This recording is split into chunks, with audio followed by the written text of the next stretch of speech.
Venezuela में पिछले बीते 1 से 2 दिनों में जो कुछ भी हुआ है उसकी चर्चा पूरी दुनिया में हो रही है। कई देश अमेरिका के इस कदम की आलोचना कर रहे हैं तो कई देश अमेरिका के समर्थन में बयान भी दे रहे हैं। इस बीच वेनेजुएला में अमेरिकी हमला और राष्ट्रपति निकोलस मादुरो को पकड़कर न्यूयॉर्क ले जाए जाने के मसले पर भारत की तरफ से भी बड़ा बयान सामने आया है।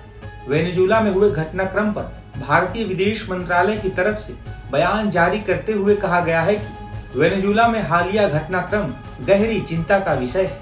हम वहां विकसित हो रही स्थिति पर कड़ी नजर बनाए हुए हैं। भारत वेनेजुएला के लोगों की भलाई और सुरक्षा के प्रति अपने समर्थन की पुनः पुष्टि करता है। हम सभी संबंधित पक्षों से अपील करते हैं कि वे बातचीत के माध्यम से मुद्दों का शांतिपूर्ण समाधान करें ताकि क्षेत्र में शांति और स्थिरता सुनिश्चित हो सके। काराकास स्थित भारतीय दूतावास वेनेजुएला में रह रहे भारतीय समुदाय के सदस्यों के संपर्क में है और हर संभव सहायता प्रदान करता रहेगा। असल वेनेजुएला इस समय गंभीर संकट से जूझ रहा है। अमेरिकी हमले में 40 लोगों की मौत और राष्ट्रपति निकोलस मादुरो की हिरासत के बाद वेनेजुएला की राजनीति में मानो भूचाल सा आ गया है। जिस तरह से अमेरिकी फोर्स ने निकोलस मादुरो और उनकी पत्नी को बेडरूम से घसीटकर बाहर निकाला और अपने कब्जे में ले लिया, उसके बाद से कई सवाल भी उठ रहे हैं। अमेरिकी राष्ट्रपति ट्रंप तो इस पूरे ऑपरेशन को लाइव देख रहे थे। ट्रंप ने इस ऑपरेशन के बाद दावा किया है कि इस ऑपरेशन को अंजाम देने के लिए काफी सोच समझकर रणनीति बनाई गई थी। डोनाल्ड ट्रंप ने तो यहाँ तक कहा है कि वेनेजुएला को फिलहाल अमेरिका ही चलाएगा और जब तक एक सुरक्षित, उचित और विवेकपूर्ण सत्ता हस्तांतरण नहीं हो जाता तब तक अमेरिकी प्रशासन ही वहां की व्यवस्था संभालेगा।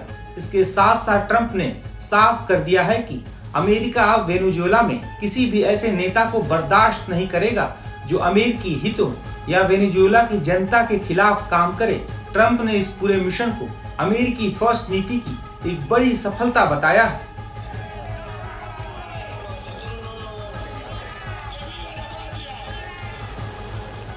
वेनेजुएला के मौजूदा हालात और अमेरिका के इस कदम पर पूर्व राजनयिक अशोक सज्जनहार ने क्या कहा है, आपको सुनवाते हैं। देखिए, ऐसी बात है जो पहला समय में विश्व में कहीं भी कुछ हो जाता था तो भारत जाकर वहां पर अपना मत देता था, परंतु अब ये दूर की जगह है, वहां पर जो हो रहा है हम उसको ऑब्जर्व कर रहे हैं। बहुत सारे ऐसे भी देश हैं जिन्होंने ये कहा है, जो अभी हम इस बात को समझने का प्रयास कर रहे हैं। तो वहां पर अभी 1 दिन हुआ है, तो हमें इतनी जल्दी कोई नहीं है। हमें देखना चाहिए जो वहां पर हालात कैसे बदलते हैं और उसके बाद जो हमारी तरफ से स्टेटमेंट जाएगी, वक्तव्य होगा, वो अपना हम दिया जाएगा। जहां तक कि ग्लोबल साउथ का है, तो देखिए जो हमने वहां पर प्रमोट किया है, जो शांति होनी चाहिए, बातचीत से शांति स्थापित होनी चाहिए और जो वेनेजुएला के लोग हैं उनके लिए जिंदगी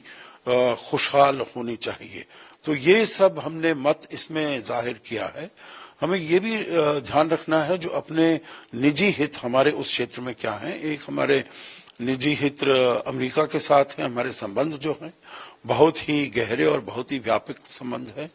हमारी बातचीत चल रही है उनके साथ, जो कैसे अपने दोनों देशों के बीच में जो व्यापार एक संधि बायलैटरल ट्रेड एग्रीमेंट बने, मिनी ट्रेड एग्रीमेंट ऐसे बने, उसके ऊपर काफी बातचीत हो रही है। तो इसको अगर हम कुछ एक तरफा इसमें बयान देते हैं तो उसके लिए भी थोड़ी मुश्किलें आ सकती हैं। तो हमें अपने निजी हितों को देखने की इसमें आवश्यकता है। दूसरा, इंतजार करना चाहिए जो वहां पर हालात कैसे होते हैं।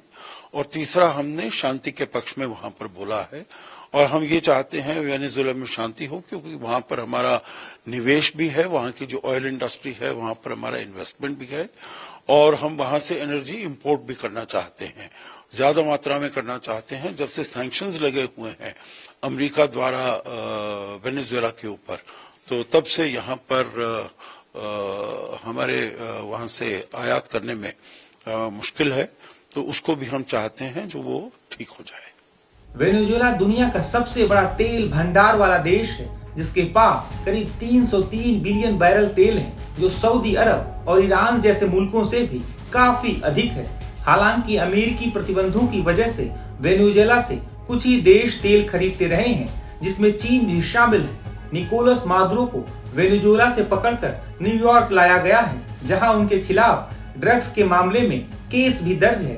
अमेरिका लंबे समय से मादुरो को ड्रग्स तस्करी का आरोपी बताता रहा है। साल 2020 में न्यूयॉर्क की एक अदालत में तो उन पर अमेरिका में कोकीन भेजने की साजिश का केस भी दर्ज किया गया था। साल 2020 में ही अमेरिका ने निकोलस मादुरो पर $15 मिलियन का इनाम घोषित किया था। बाद में इसे बढ़ाकर $25 मिलियन कर दिया गया था और बीते साल यानी 2025 में इसे बढ़ाकर $50 मिलियन तक कर दिया गया था। लेकिन साल 2026 के 2 दिन ही गुजरे थे कि अमेरिका ने मादुरो को पकड़ लिया है। अमेरिका के इस एक्शन पर जानकारों का क्या मानना है, सुनिए। जो अभी रिपोर्ट सामने आई है कि वेनेजुएला के राष्ट्रपति मादुरो को अमेरिका की फोर्सेस के द्वारा कैप्चर किया गया है और उन्हें वेनेजुएला से बाहर ले जाया गया है। और जाहिर है कि ये जो कार्रवाई है वो एक रिजीम चेंज की कार्रवाई है, सत्ता परिवर्तन को शक्ति के साथ कराने की कार्रवाई है, जो कि अमेरिका जैसी महाशक्ति अगर इस तरीके का कदम उठाती है तो ये पूरे विश्व के जो डेमोक्रेटिक रूल्स बेस्ड ऑर्डर के लिए अच्छे संकेत नहीं है।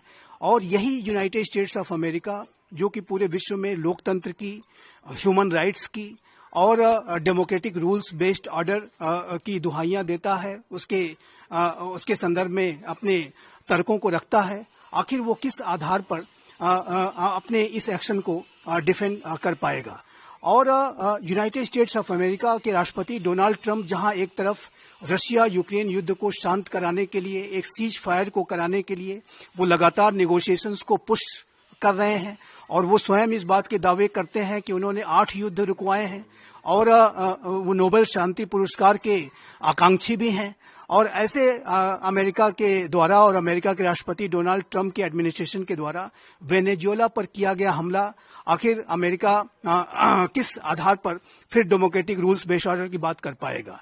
और यदि इसी तरीके के ट्रेंड्स अंतर्राष्ट्रीय समुदाय में महाशक्तियों के द्वारा जारी किए जाते रहे तो फिर भविष्य में जो चाइना है वो ताइवान के ऊपर भी किसी तरीके का स्पेशल मिलिट्री ऑपरेशन को लॉन्च करके उसे वो जस्टिफाई करने की कोशिश करेगा और तब अमेरिका किस आधार पर उसे रोकेगा, ये भी प्रश्न है।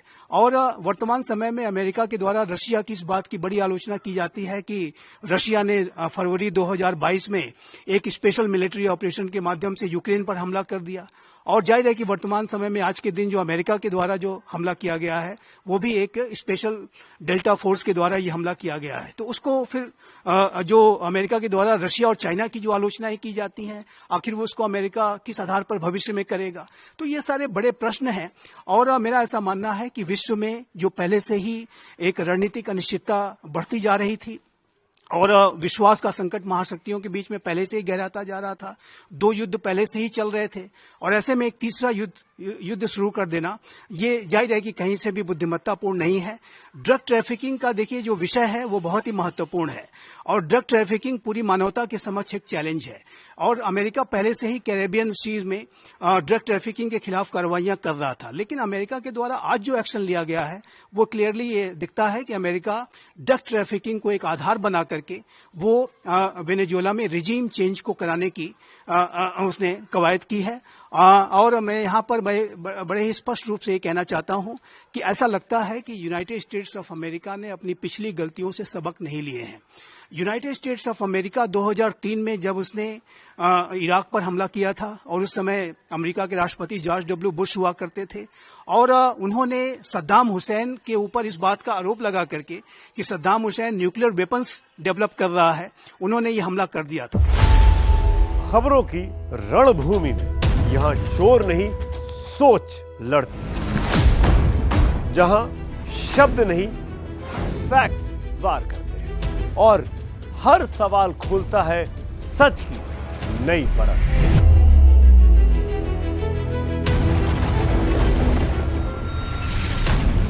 चक्रव्यूह आपके अपने सुमित अवस्थी के साथ सोमवार से शुक्रवार शाम 6:57 पर टाइम्स नाउ नव भारत पर।